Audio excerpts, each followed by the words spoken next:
What's up, guys? This is Clint Lund with London Mechs. Welcome back to the Shop Garage Whatever, guys. On this channel, we work on old dirt bikes, new dirt bikes, mostly old because that's what we can afford.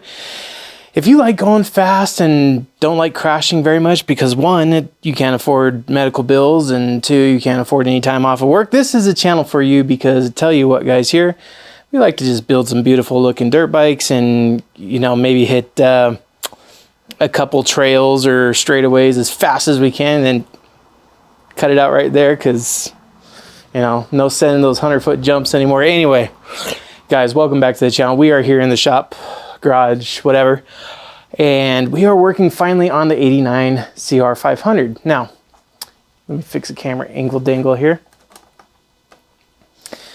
So, we've been talking about it, the royal we, I've been talking about it. And here we are, we're finally here and we're working on this 500, which I'm really excited because we got this bike a while ago for 600 bucks. Now that is absolutely a once in a lifetime deal. Not gonna find that deal again. Nope.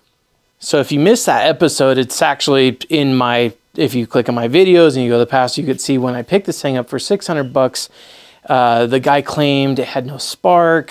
It'd been sitting for a long time and it just needed a lot of work in general. So we've since then just done very minor things. It turns out the electrical system worked fine. So that was a win. Fast forward 20 minutes or so, half an hour. It doesn't take long to tear these things down. I got the pipe off, radiators, radiator hoses, all the plastics.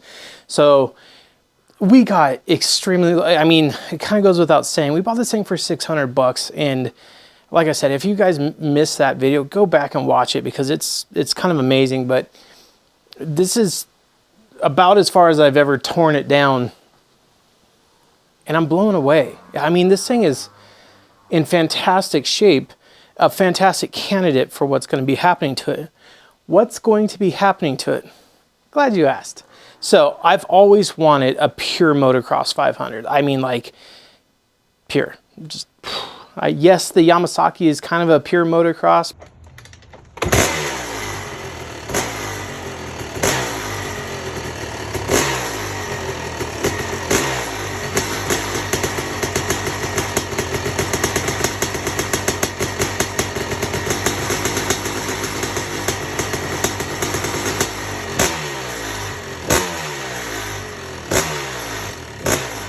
Bike, but when I had the suspension built, I told Brandon at AHM, I said, hey, listen, I want supercross suspension. The plan was, this is like back in 2020, 2019, I wanted to build a bike for a Red Bull Straight Rhythm for a pro to ride, and they ended up canceling it that year. So, but it was built to do Red Bull Straight Rhythm. It never happened, and I'm kind of glad it never happened too, because I found an issue with that engine. Primarily it's in the clutch region that I have to go back and fix, and I have the parts. It's no big problem, but it wouldn't have been ready, just to say the least. But moving on, I want a bike that is pure motocross. I mean, like, you guys, some of you have heard the term resto mod. I want this to be a resto mod. I want current suspension. I want an engine that's not too powerful. A lot of guys go a little too crazy with 500 engines, and then they get unrideable real quick when you start throwing too much power at them because it won't keep the front end planted. The front end's always very light, so that makes turning the bike very hard, difficult. And then brakes too, you override the brakes. And these older brake systems, yes, you can change them out, especially like what we were planning on doing. Like, we're going to put a newer front end on this, a 47 millimeter Showa front end. And the rear shock, though, is going to be the stock 97 CR500 shock. And I'm doing this because if I could find a 97, that's what I'll get. But it could be 94, 95, 96, 97. Like, it could be any one of those years. Shoot, it could be a 2000. 2001, whenever they stopped making them. I think it was 2001. But anyways, it's going to have a little bit more modern suspension. But there's things that you could do with the rear swing arm. You could weld all the tabs up for the, you know, the brake system to fit. But I'm not going to go into that. We're going to run the original rear brake system. But on the front, we'll have a newer, you know, front brake system from like a 2007, 2008, 2009. 10, it's basically 2010 CRF front end on it. And then as far as the rest of the bike goes, we're going to get the frame powder coated. We're going to, you know, obviously rebuild the engine with a new crank, new bearings inside, and some really neat parts. I'm going to basically send the whole engine, save the bottom end, up to Adam Millar in the BCs. And he's going to do some head mods to this thing and get this thing to be powerful, but not too powerful where the aforementioned gets unrideable. But it's going to be a great, powerful bike. A tractor, you could just grunt around. Anyway, we need new wheels because these are cracked. Front and rear are both cracked. So let me actually take you for a lap around the bike and show you some things that I did find tearing it down and some things we have to address. And then we'll have this thing down the frame in no time and get this thing over to powder coating. So basically the subframe is disconnected right now. It's ready to pull off. These foot pegs, these got to go. These are the kind that will definitely sever your Achilles because they're so skinny. It's not giving you any foot support at all. Like I said, this is ready to come off. So let's get that off. So I got my parts bin set up here. This is all body. Yes, the muffler's in there, but I'll move that. These are all the hard parts that come off of it. Subframe I need to get over with the frame to powder coat, so we need to just take out that air box. Not a big deal. This is that $60 eBay carb. It's definitely showing me that you could still get good things for your money. That's custom. I'm wondering how much that backed off and softened up. But yeah, that carb was an exceptional move. It seems to run fantastic with it. Looking at it closely, being taking care of my air filter. It's good to know. Let's see, front forks. These got to go for a couple reasons. These 89, 90 forks are garbage. They would basically bottom out and then spike and hurt your wrists a lot. And then plus, we're going to need triple clamps because these ones are stripped out, so that front end is garbage. But we'll probably throw the tubes up on eBay for someone who might be restoring a bike because the chrome is actually in really good shape. There's no problems with the chrome at all. Talking about the wheels, like I said, are cracked. Let's find it. It's usually not that hard because the crack stands out. It might be on the other side too. Let's go around the other side.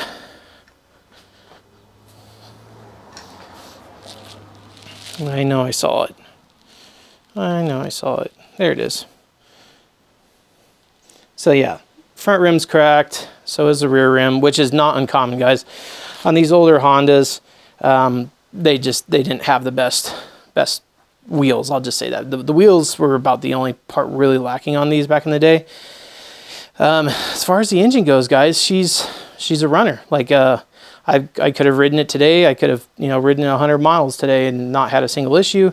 But we're going to tear into the motor anyway to keep it fresh. Check out the cylinder. We'll do that here in a minute. And you know, split the cases, put in a new crank, get the top end all correctly dialed in. But we need to keep these hubs because we are going to be just replacing the outers. And so I haven't decided yet if I'm going to keep the original black. It just won't focus. The original black color that these came in, because I feel like that's kind of a staple for the time period. But we're going to be running obviously a different front hub, so I don't really care about that. But the rear we're going to keep because we're going to keep this swing arm, which, to be honest, is in exceptional shape. We need the hold down tabs obviously for the brake line. This one just snapped right now, taking off the brake cable. No surprises there, honestly. They're dry, brittle, and yes, you could still get them. I did it when I built the CR over there. These things are still available. But let's continue kind of tearing this thing down, and I will definitely, if I see anything and I need to stop and point out something to you guys, I'll do that. But next, basically from here, pull off the shock, the rear wheel, the swing arm, and then the engine, front forks, triple clamps. The last thing off the bike will be the foot pegs. And yeah, we'll take a look at the frame and make sure that there's no cracks. And I'll kind of show you some of the common cracking areas But I'm excited. Aren't you guys? This might be pretty good. A full-on motocross CR500 build. You never seen me do that before, have you? So let's do it. Yeah, I'm pretty pumped.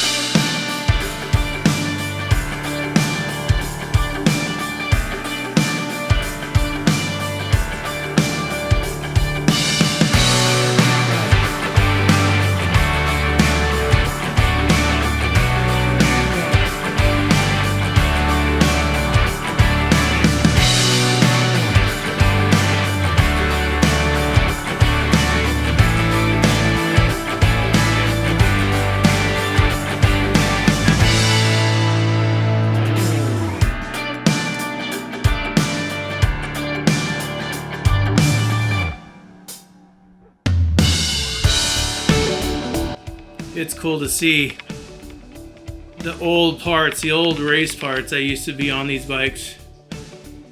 When was the last time you guys saw a pair of O'Neill Pro Locks?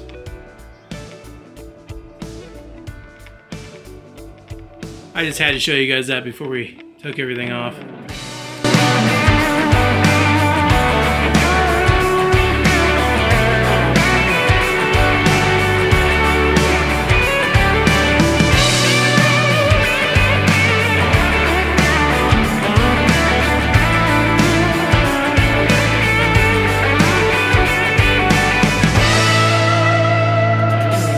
So this is going to be interesting because according to the motor mounts, the back end engine needs to come up first, and then we can it's still holding on to something. Well, it's not that apparently. Let's just take that down. We'll put this somewhere over here. So usually too with the swing arm bolts, guys, I've had somewhere pounding them out with a hammer will not get them out. And I'm not joking you. It's amazing when a swing arm bolt comes out nicely. I get real thankful. I really do. I get real thankful, guys. Well, how did the Japanese put this in? Oh, okay. So yeah, it rocks forward, then up and sideways. Let's take out that spark plug because that's in the way.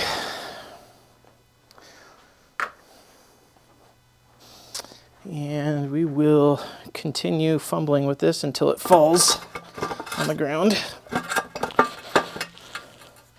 There's just nowhere to grab from. I think we got something now. It'd be a lot easier if this bike was lower. Coolant all over my feet. That's good. That's all right. That's all right. We're doing all right. We're almost there. You guys just love hearing me struggle, huh? It's all right. I would too if it wasn't me. Oh, that engine weighs 40 pounds at a minimum. Okay. Ta-da! That was totally easy. You guys see how easy I did that? See how that took me? That took me like 5 minutes to break down and take out the engine. That was not time-lapse photography. That's how fast I normally move, by the way. So, that's a lie. Let's get the swing arm the rest of the way off. Swing arm looks great, man. We totally scored on this thing, guys. I mean it too. Like, obviously, after we sandblast it, we have to check for cracks and stuff because that's a thing. But all in all, this is a good candidate, guys. We lucked out. We got a good one. So, swing arm off. Foot pegs off, little rubber grommets, head tube bearing, and it'll be a bare frame ready to go off to Mound House Powder Coating. That's who I have do it here in my area near Carson City, Nevada. Huh. I mean, even it's dinosaur grease. I'll be honest with you, but at least it had it. At least it had a little bit of dinosaur grease on it. That's probably original to 1989. Wouldn't doubt it, not a bit. This thing only has one tank vibration dampener. There's supposed to be two. There's supposed to be another one down there. We'll have to find another one of those. I'd say no big deal, but those sort of things might be a big deal. So we need, is that a 17 to get off this linkage? I mean, cleaning, yes, I got a ton of cleaning to do on parts, but a lot of vapor honing. I got to get my vapor hone over to my house to get that thing set up. It's still at Galfer. I gotta go get that. I just have nowhere to hook up my air compressor. Can you guys even? Can you even? No. Now you can. I need to get up a 220 or a 240 outlet in the garage, shop garage, whatever here for the big giant air compressor that I have, so I can get my vapor hone smashed in here somewhere. I'm thinking over where the TV is behind me. I think I'll put it over there. Man, linkage bolts aren't stuck or anything. I mean, this is like a hallelujah moment right now. It's just usually this stuff is so stuck and rusted and hopeless, but it's not. I mean, other than, like I said, we just got a bunch of cleaning to do. But I mean, that's a bolt that came out of it. There's a little bit of rust on it, but mostly it's clean, no grooves in it. I mean, the linkage, guys, that piece goes through a lot of wear and tear, but the linkage looks good. I gotta keep my hardware together. I'll show you guys my hardware setup too, like what I'm using to keep it all partitioned. There we go. I just need to get these foot pegs out, which I will do right now. Let me get these foot pegs out. Oh, I'm off camera. Let me get these foot pegs off, and we'll put the frame out in the sunlight where we can kind of look over some things and determine if we're going to be sandblasting this one and get it powder coated, or if I need to buy another frame. Right now, without really digging into it, I think this is going to be fine, but something, you just got to do it. If you don't do it, then you'll hate yourself. All right. Talking frame now. Important areas, the shock. A lot of pressure gets put up here on this bracket. You want to go ahead and look all the way around it. Make sure we got no cracks. Motor mount, upper motor mounts. These have been known to crack up and around here, and then down around here. Obviously, a lot of this I won't be able to see until I get it all sandblasted. All these mounts, take mounts, things of that sort. Looks good there. Head tube, of course, looks really good. And I only say really good because no cracks. The bottom of the frame. This is where Captain America would be going, oh, there's 0 hours on this. Okay, so we got a couple. 1, 2, 3. That's a good one. So, what I'm going to do, off camera, not in this episode, is I'm actually just going to fill this in with weld and grind it smooth.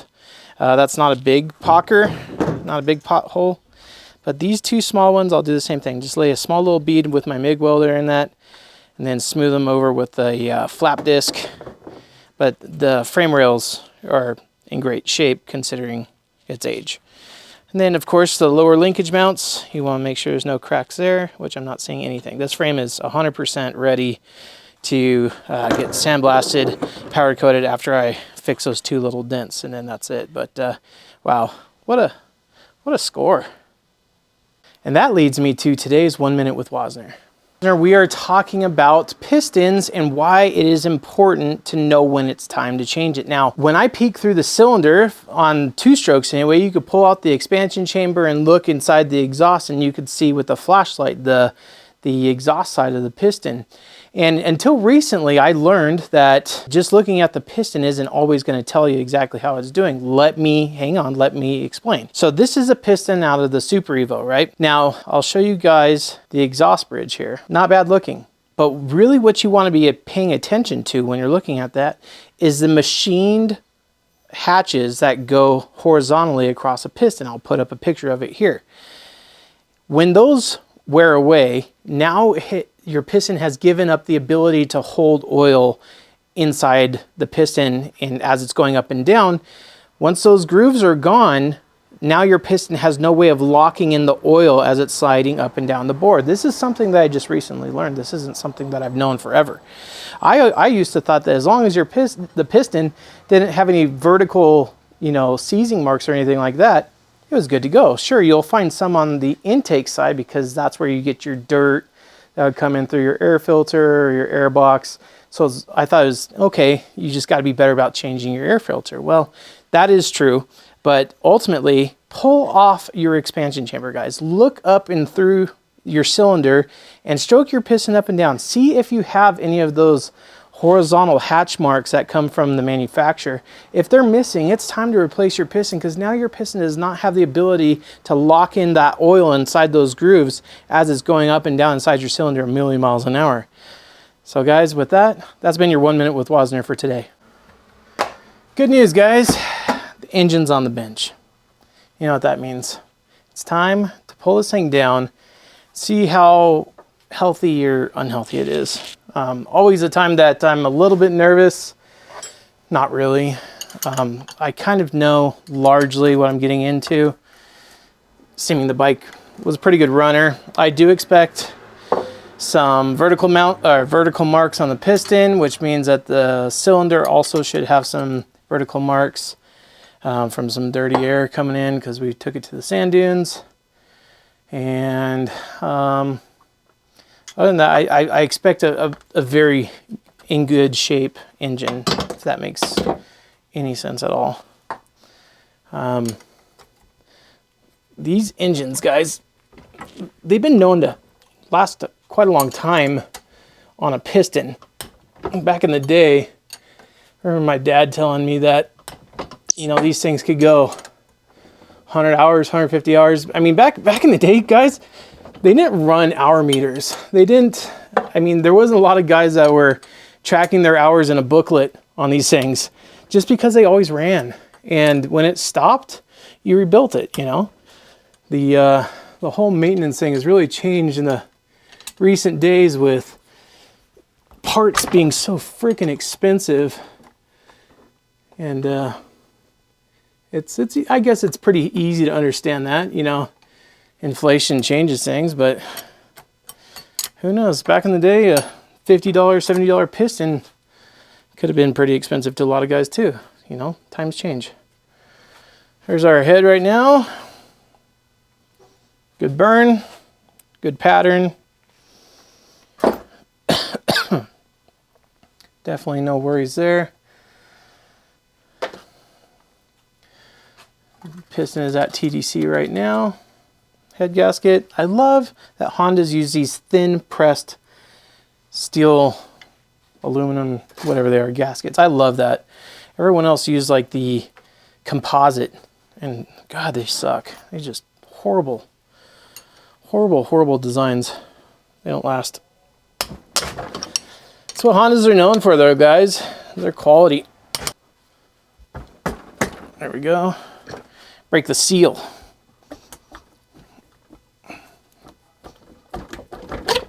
Here it comes.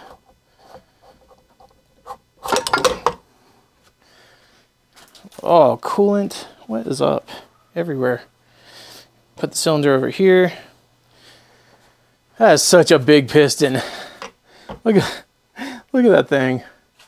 Thing is a hunk. Yeah, it's worn. Worn out is the question, but definitely worn. This appears to be a tin can crank, which they always were. Rod was replaced recently, because I could tell by the bushings. How recent? Don't know. It looks like an OEM rod. Let's get off this piston real quick so we can feel the rod, because it's hard to feel if it's in spec because the whatchamacallit, technical words here.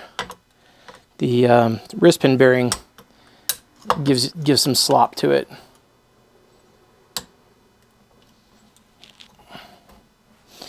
Okay, is the wrist pin going to come out nicely? Let's see. Should. 4-strokes are typically the ones that give you a hard time with the wrist pin bearings. Yep, coming right out.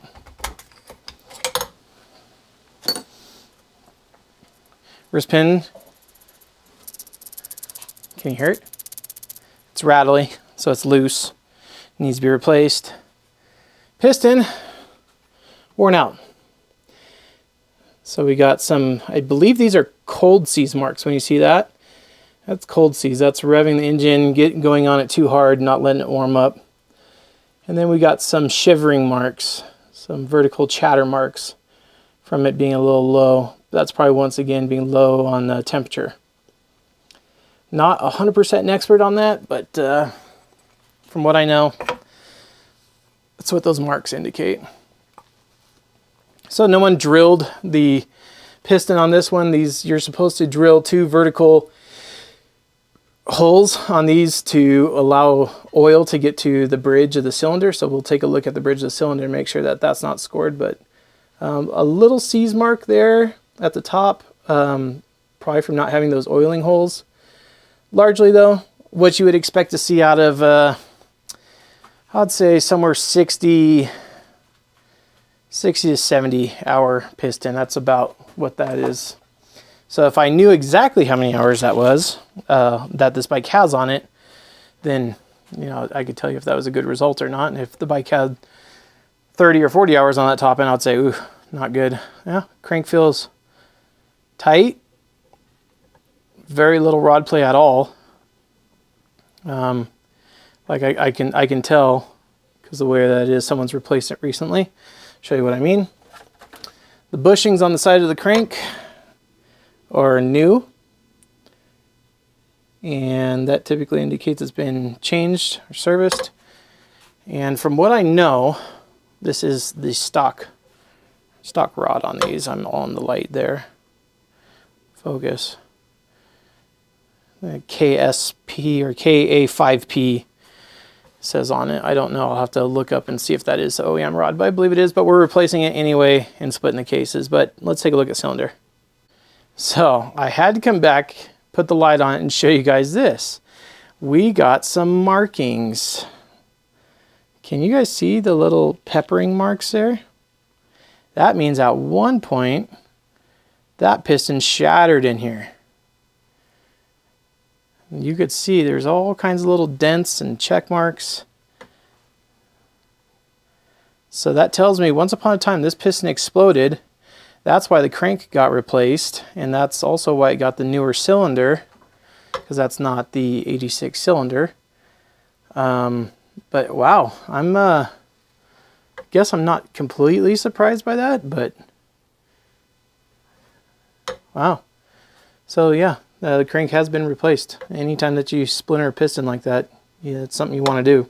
So they replace it with an OEM rod, but I have no clue how much time's on that, and there's just no way of telling exactly. It's allowed to have a little side-to-side play like it has like that, a little pendulum swing, but up and down, none, which it has none at all. But like I said, we're replacing it anyway, but interesting. Here is cylinder. So looking inside, and we got some marking for sure, but this is a cast iron sleeve. You can tell because you can see the aluminum over here and the color change right there to the cast iron sleeve. So this is a sleeve cylinder. Don't know if this is how they came. Have to look into that. But yeah, we'll bore this over, go to the next size piston up, and send it all the way. But cylinder looks all right. There's definitely some vertical markings in there for sure, but not bad. Not bad. We did it. We got CR500 all broken down. From here, what's going to happen? Sending the cylinder up to Canada, to the BC, and I'm going to have Adam Millar do a little port job on the cylinder, bore it over, get the right size piston in there, and then after that I'm going to split the cases and replace all the bearings in the bottom end, replace the crank, And then all these other parts, swing arm, radiators, brake components, all that, so many parts. Vapor honing, vapor blasting, whatever you want to call it, Cerakoting, powder coating, a lot. Got to build wheels for this thing. We got a long ways to go on this bike, but it is going to be badass. I love these late 80s, early 90s bikes. They seriously have a big place in my heart, and they always will. Guys, thank you so much for hanging out in the shop garage, whatever, with me today, working on dirt bikes. I always appreciate a buddy hanging around while we screw around on some dirt bikes. So a lot of work going to be going into this thing, so stay tuned. I'll have some news for you. Down in the comments, this is what I want from you guys on this one, okay? Down in the comments, what color am I painting that frame? I need your help. I can't make up my mind if I'm just going to try to find the color closest to that original red, or am I going to get it chromed? It's a possibility. Chrome the frame might be kind of sick.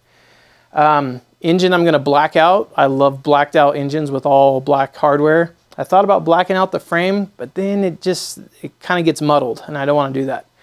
So I do want to have some contrast there. So help me out in the comments.